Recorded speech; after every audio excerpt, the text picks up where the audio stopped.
Hi everyone, I'm talking to my friend Vicki today. She is a fitness PT and a body positive fitness and health blogger and an amazing human. So thank you. Please just tell everyone a bit about your story and like how you got to do what you do today. Okay, so it's quite long, so I'll try and bring it down. I'd say it started like quite a lot of fitness people do, with a disordered way of eating and a disordered way of exercising. So I think it's about 7 years ago, I was basically anorexic. Really disordered way of looking at eating, really low self-esteem, low confidence, exercise for punishment, kind of felt like that was what I was.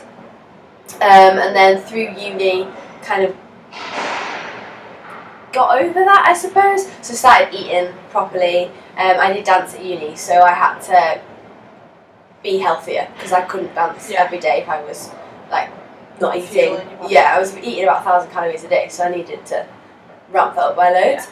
But then I kind of entered into a cycle of binge eating. So I would restrict, overeat to the point of like I would feel sick and then would still eat because I would be upset or I would be bored or I would be emotional that day or something was just causing me to lose control. So then I would restrict the next day and kind of fell into that cycle. But because of that, my weight kind of fluctuated loads. So I would diet and binge and diet and binge, and then kind of was at that for a fair like 3 years. And just feeling really negative about myself, feeling really negative in the way that I looked, the way that I felt. Didn't really have a good relationship with training. Like I would train because that was a way out, but I didn't really know what I was doing. So I do cardio, weights, whatever. And it was only until I got myself a PT who kind of introduced me to lifting weights, fueling my body for exercise, for living rather than dieting all the time, that I kind of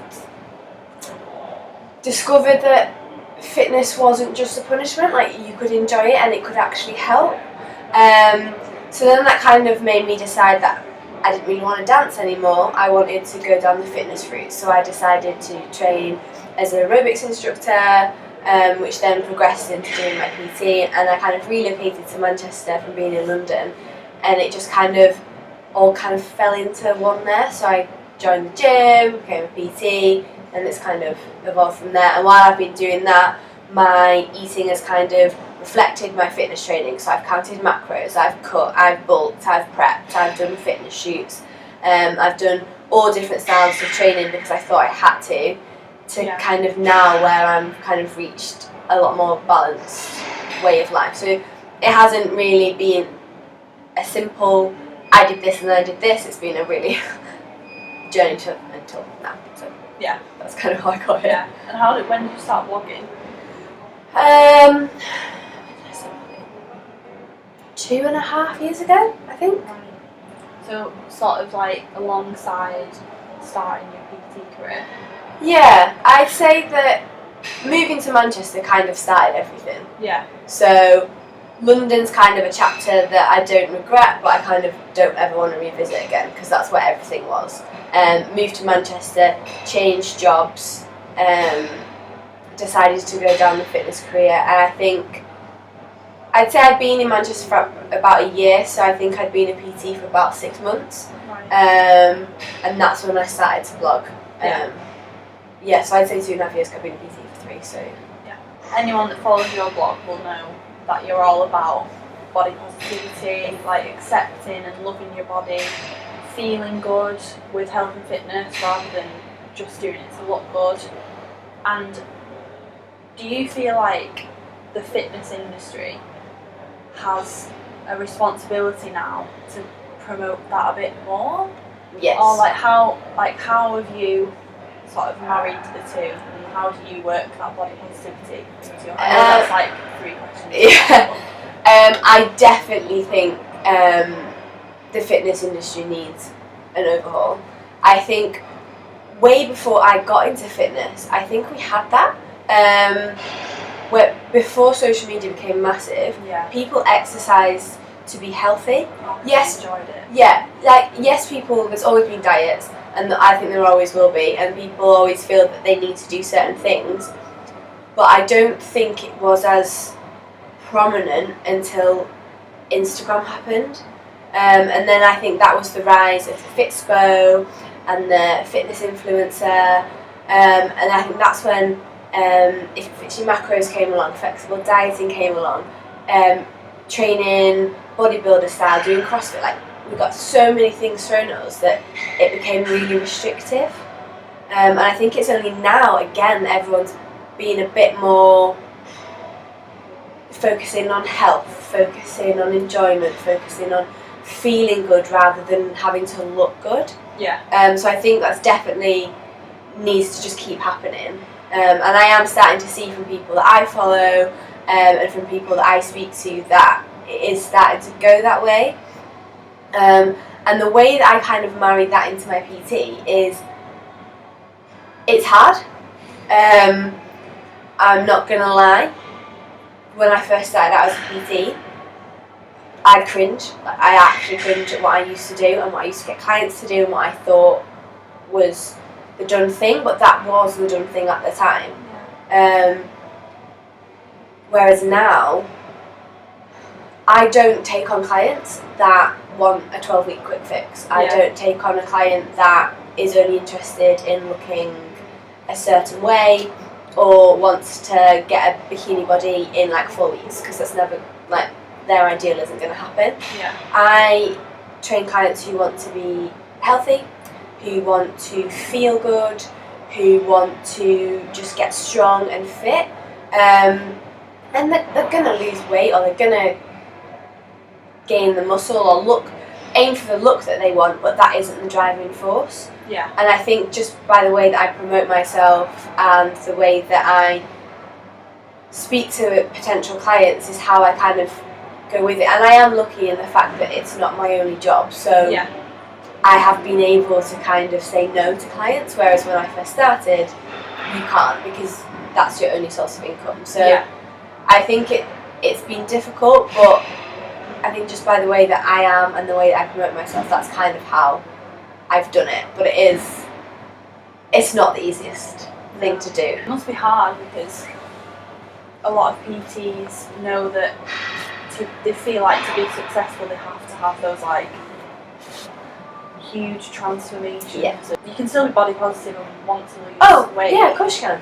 But like you say, it's more than just that. I think it must be hard to feel like you have to have those transformations in order to be a successful PT, but you also want your clients to have like a lifestyle change. I find a lot of PTs, there are so many good PTs, and this isn't slagging off PTs because I am one, but there's a lot out there that just want to make money, and they want to make money fast, and the way that they do that is these quick transformations, because anyone can make someone drop X amount of weight in 12 weeks. You drop their calories by loads and you make them do loads of cardio.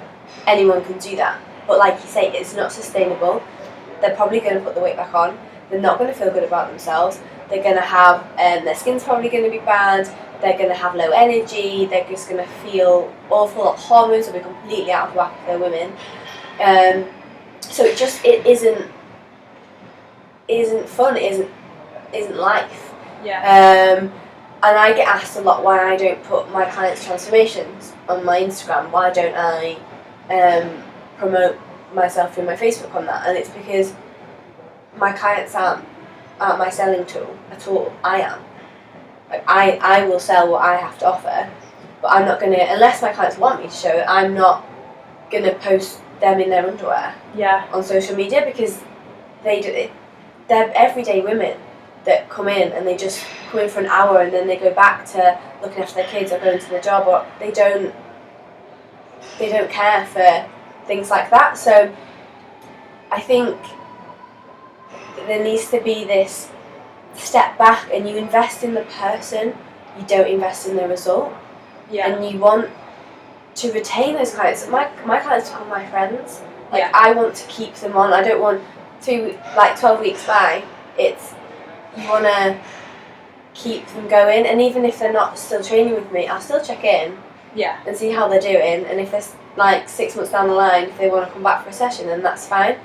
But I think when people stop focusing on the need to look a certain way or get their clients to be super shredded, and actually get their clients making healthier habits, being more invested in exercise and eating well and finding the whole lifestyle, that client's going to stay with them for longer. Therefore, the monetary side of it, they're going to be getting more value from that anyway. Yeah. So I think unless someone is prepping for a competition and you're a personal trainer that does competitions or athletes, then yes, you follow a regimented plan. If you're just a PT in a commercial gym who's training a working mum or someone that's on like a shift worker, or someone that has like 30 minutes in their day that they have to spare, then you don't need to bother. Like, they just want to be able to live their life.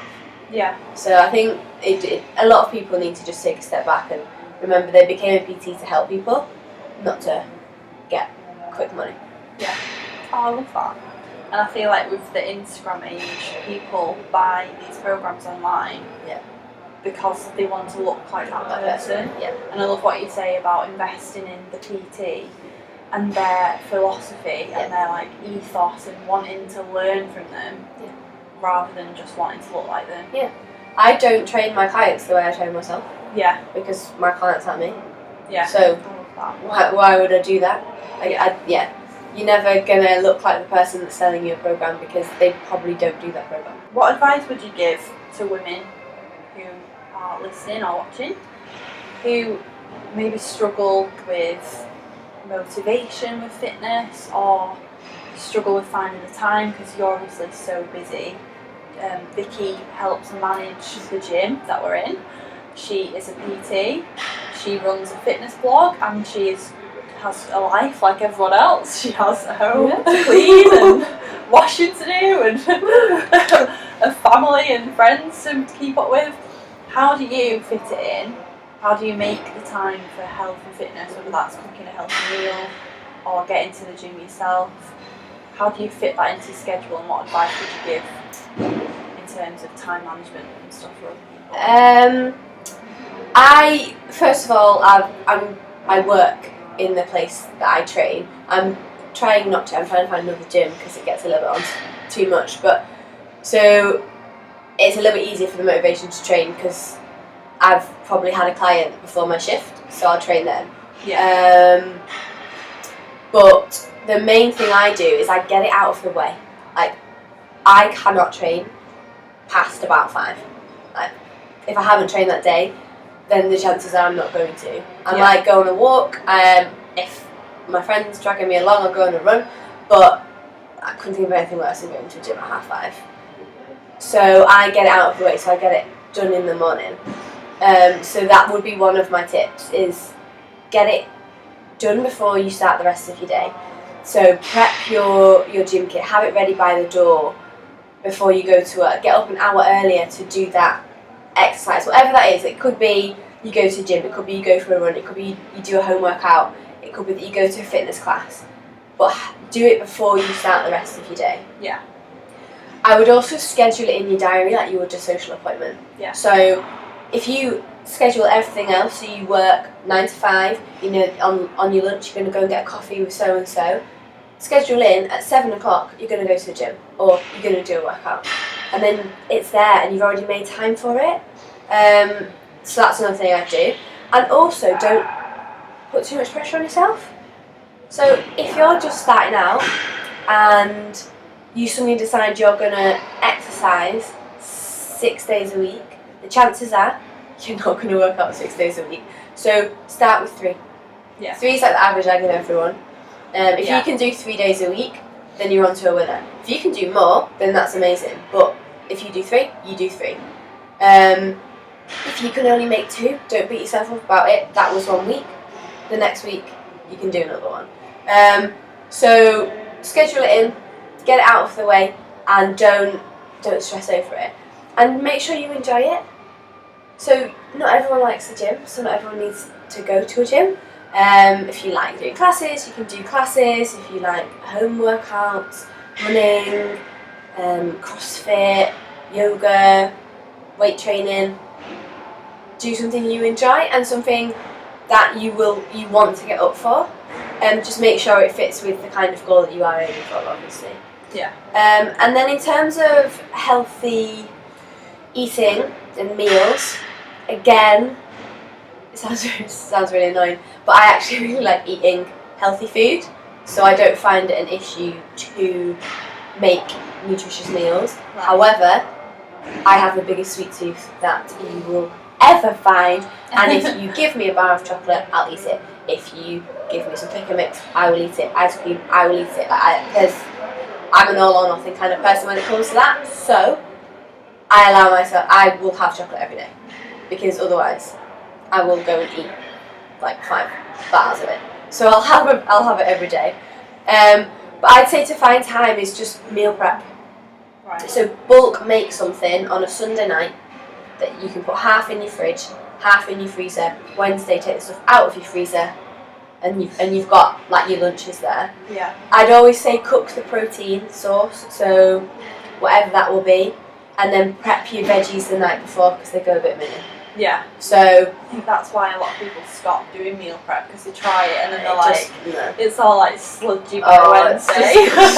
Broccoli after you eat for the day. I actually microwaved some broccoli in a stir fry for my lunch today, and I was like, it's disgusting. It smells so bad.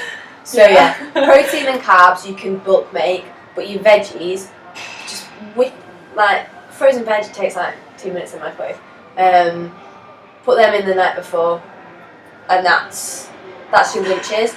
Your dinners you can do the same, and then I just like write out a kind of plan, not like a meal plan you have to follow, but sort of like a diary.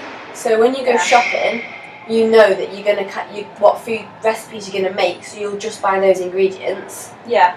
And then you'll be like, right, Monday night we've planned to have a chili. Cool, we'll make that. And then you've kind of got this rough guideline, but then if you go out for dinner it's fine. But I think that it's another kind of schedule thing, so you've got something to follow, so you can kind of go from there.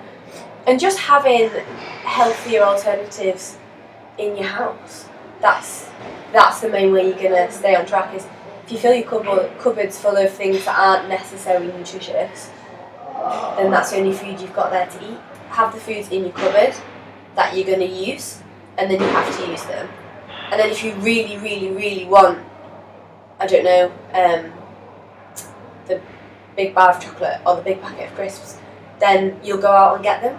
Yeah, that's what I do. Yeah, and then if it's effort to go out and get them, then you don't actually really want them. Well, if I want it, I'll go out and get it. But a lot of people, it's just boredom, so they'll just exactly. They'll just have it. So if you get rid of it, like I can't have peanut butter in my flat. I eat the entire thing. That's so a big food. one for a lot of people. I think. Let's go back to body positivity, Yes. because I really want to dig into that a bit more, because I know it's something you're really passionate about. Love it. How has your body positivity sort of come about and evolved? And I asked that about yourself, also your PT. You've kind of gone into that already, how you fit it into working with clients, but how have you come to accept and love your body? Okay, so with me, it has been one hell of a journey. If I just have to look back on a year and just think how much I've grown, but from 7 years ago, when I was deep, like in my eating disorder, I would look in the mirror and see just ugliness. Like I just hated every part of me, and no one made me feel good. Like you could tell me I looked good, and I just would not see it. And I was forever putting my body down, and it was forever making me then feel I needed to like eat less or exercise more, and I just couldn't see. And it was a really, really bad body dysmorphia, basically. And I have had that up until about I want to say 6 months ago, a year, 6 months ago. No matter where I was in my physical, mental journey, my body dysmorphia was just there. I'd go through stages where I'd be better, and then stages where I would just drop. And I think it's just a case of you just always look in the mirror and just couldn't see anything good. And I don't really know what the turning point was. I don't have a specific thing that I was just like, yeah, I'm going to be body positive today. I just think I got tired of feeling crap. Yeah. And feeling bad about myself. And especially like as my kind of Instagram grew and my blog grew a bit, and I was getting women in the gym coming up to me and saying I was inspirational to them and they really like respected me. And it just made me realise if other women are looking up to me, it sounds really big-headed, but then how can I portray a positive message if I constantly put myself down? Yeah. And it just got to the point where I was like, what am I actually achieving by being so negative? Like, nothing. I'm just feeling rubbish. So it just started off with like writing down positive things about myself, like what am I grateful for, like gratitude journals, and just being just a bit more like I look good, and being okay with saying no, I do look good. Yeah. Like I think I look really good today, or I'm feeling really good, and it just became more of going on how I felt. So training because I want to, eating foods that I like, that I know benefit my health and benefit me. And so I think once I kind of stopped feeling the need to be negative all the time, then that's kind of how it came about. And so now, yeah, I have days where I feel awful, like everyone does.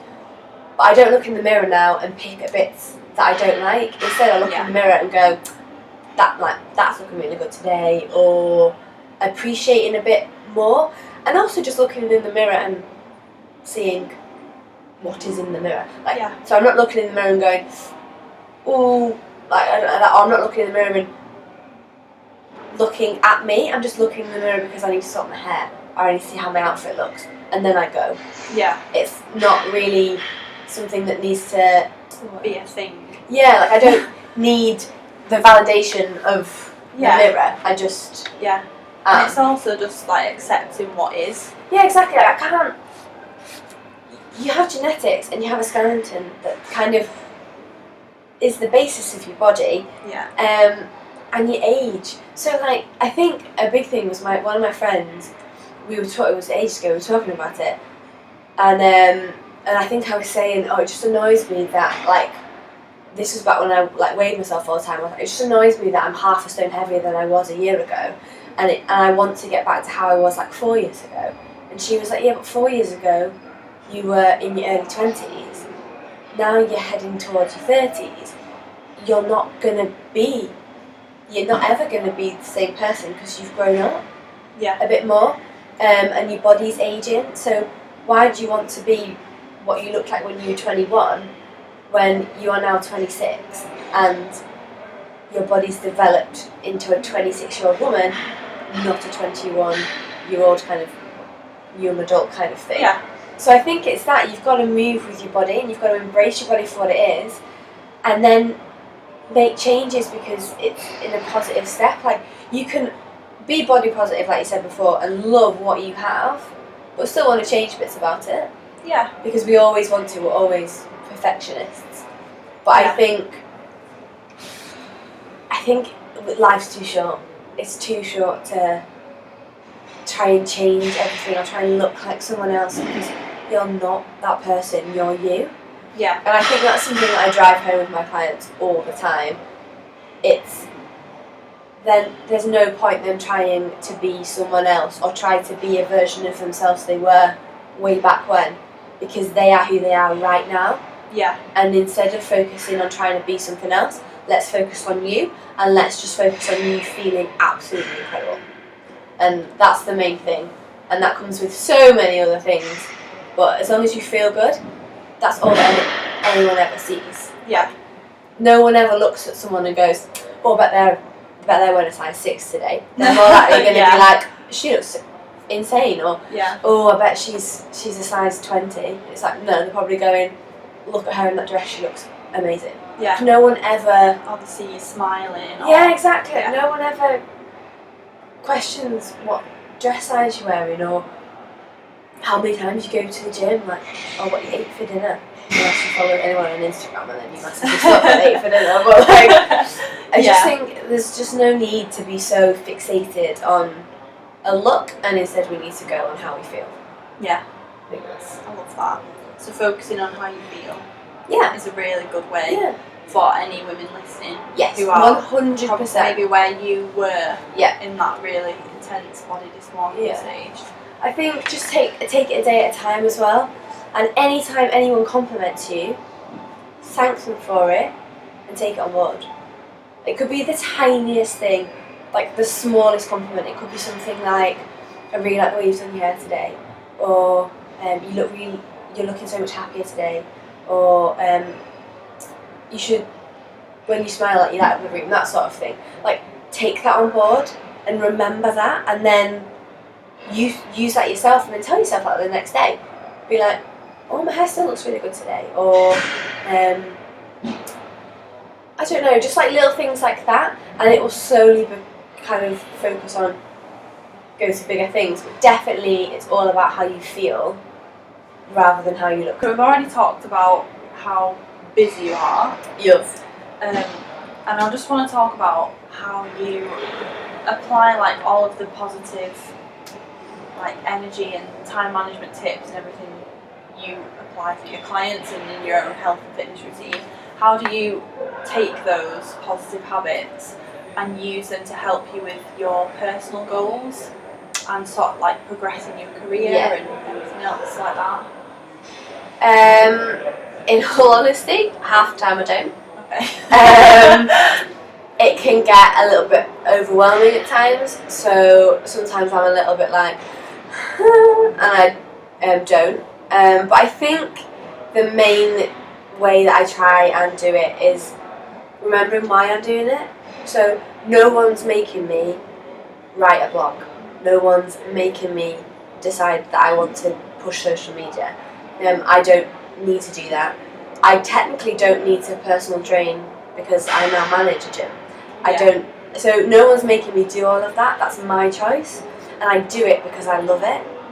So I think when it all starts to get a little bit on top of me, my main positive vibe that I bring back is I'm doing it because I love it. I want to empower women. I want to make as many women as I can feel amazing, and I want to help, especially younger women and girls, not get to the point where I did. Yeah.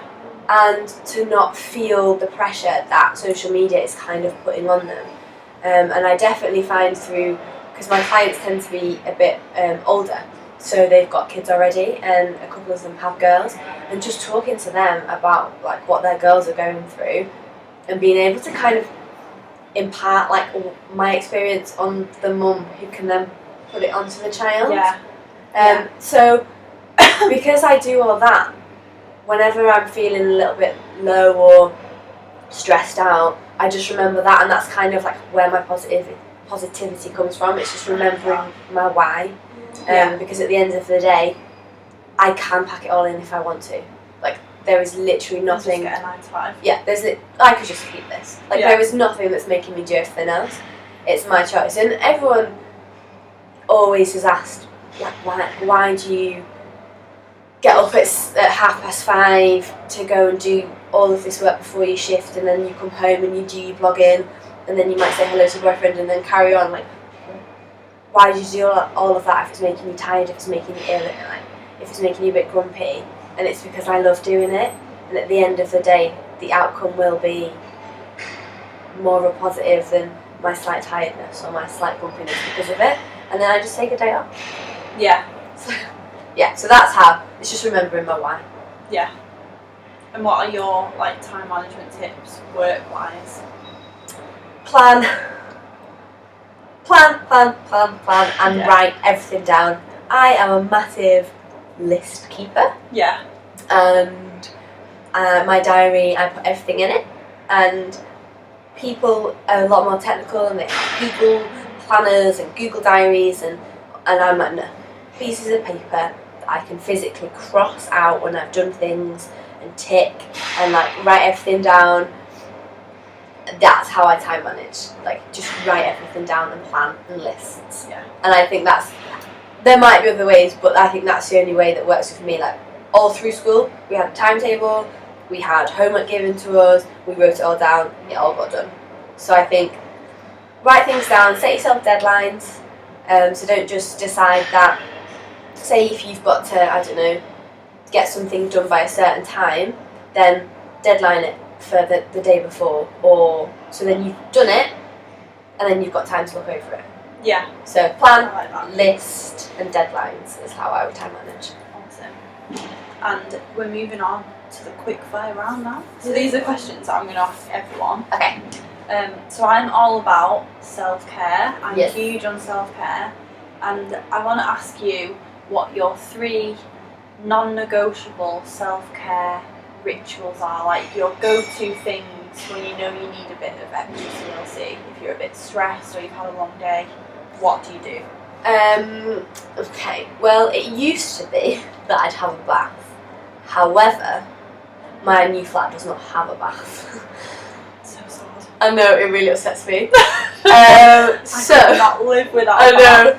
So when I go to my parents' house, I will always have a bath. Yeah. Like, even if it's just for the day, I'll go and I'll have a Do bath. they have a nice bathroom? They have an as well? amazing bathroom. So, yes, I would have said that. So my other thing, if I can't have a bath, it would just be to pamper myself. So a shower with nice smelling body wash, get a face mask on, and just kind of bit of pampering.